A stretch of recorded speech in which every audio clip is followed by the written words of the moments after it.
Di sebuah lahan pertanian yang tampak biasa di pedesaan Jepang, terjadi pemandangan yang membuat banyak orang terdiam.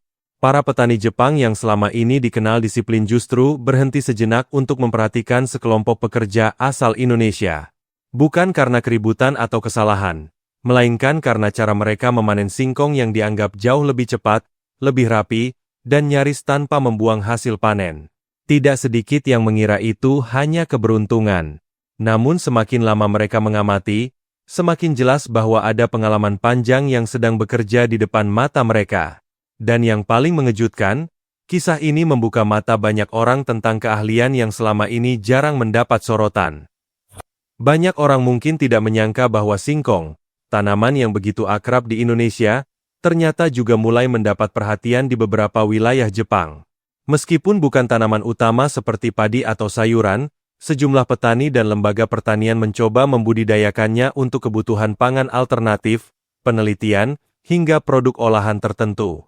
Disinilah para tenaga kerja Indonesia yang memiliki pengalaman bertahun-tahun menghadapi berbagai jenis tanah tropis membawa keunggulan yang sulit diajarkan hanya melalui teori. Tetapi yang membuat banyak orang Jepang kagum bukan sekadar hasil panennya.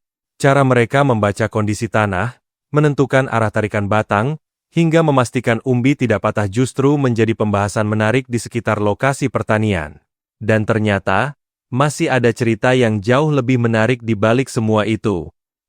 Selama puluhan tahun, singkong telah menjadi bagian dari kehidupan masyarakat Indonesia. Di berbagai daerah, tanaman ini bukan hanya sumber pangan, tetapi juga sumber penghasilan keluarga. Banyak orang Indonesia sudah terbiasa mencabut singkong sejak kecil.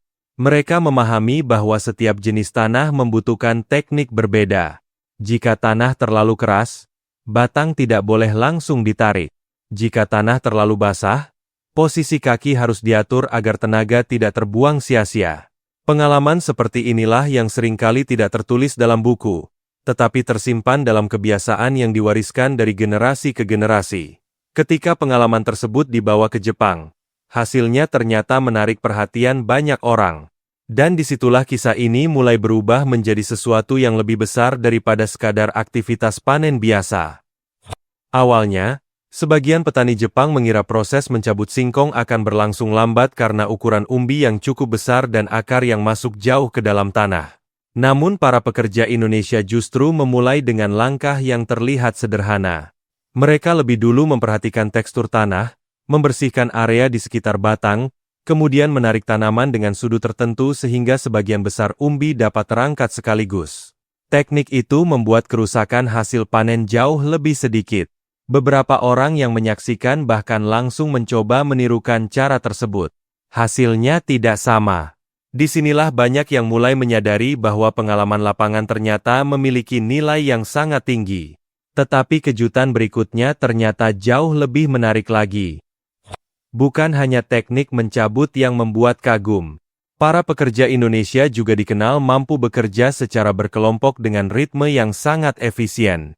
Ada yang bertugas membuka jalur panen, ada yang mencabut, ada yang membersihkan tanah yang menempel pada umbi, sementara yang lain langsung mengumpulkan hasil panen agar tidak terlalu lama terkena sinar matahari.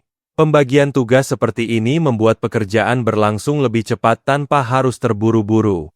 Bagi sebagian petani Jepang, cara kerja tersebut mengingatkan mereka pada pentingnya koordinasi dibanding hanya mengandalkan tenaga. Dan dari sinilah muncul banyak diskusi mengenai bagaimana pengalaman dari negara lain dapat melengkapi metode yang sudah ada di Jepang. Yang menarik, fenomena seperti ini sebenarnya bukan pertama kali terjadi. Dalam beberapa tahun terakhir, tenaga kerja Indonesia semakin dikenal di berbagai sektor pertanian Jepang karena kemampuan mereka beradaptasi dengan pekerjaan yang membutuhkan ketelitian dan ketahanan fisik.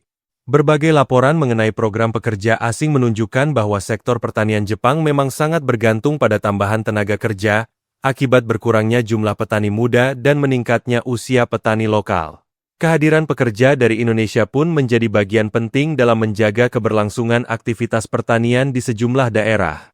Namun di balik fakta tersebut, masih ada sisi lain yang jarang dibahas oleh banyak orang. Sedikit yang menyadari bahwa kemampuan para pekerja Indonesia bukan muncul begitu saja ketika tiba di Jepang. Banyak dari mereka berasal dari keluarga petani yang telah bertahun-tahun bekerja di sawah, kebun, atau ladang. Pengalaman menghadapi musim kemarau, hujan, tanah liat, hingga lahan berbatu membentuk naluri kerja yang sangat kuat. Saat berada di Jepang, pengalaman tersebut berpadu dengan budaya kerja Jepang yang mengutamakan ketepatan waktu, kebersihan, dan standar kualitas tinggi. Hasilnya adalah kombinasi yang justru menghasilkan produktivitas lebih baik. Inilah alasan mengapa beberapa petani Jepang mengaku senang bekerja bersama tenaga kerja Indonesia karena mereka tidak hanya rajin, tetapi juga cepat belajar dan mampu memberikan masukan berdasarkan pengalaman nyata. Namun yang membuat cerita ini semakin menarik adalah perubahan cara pandang.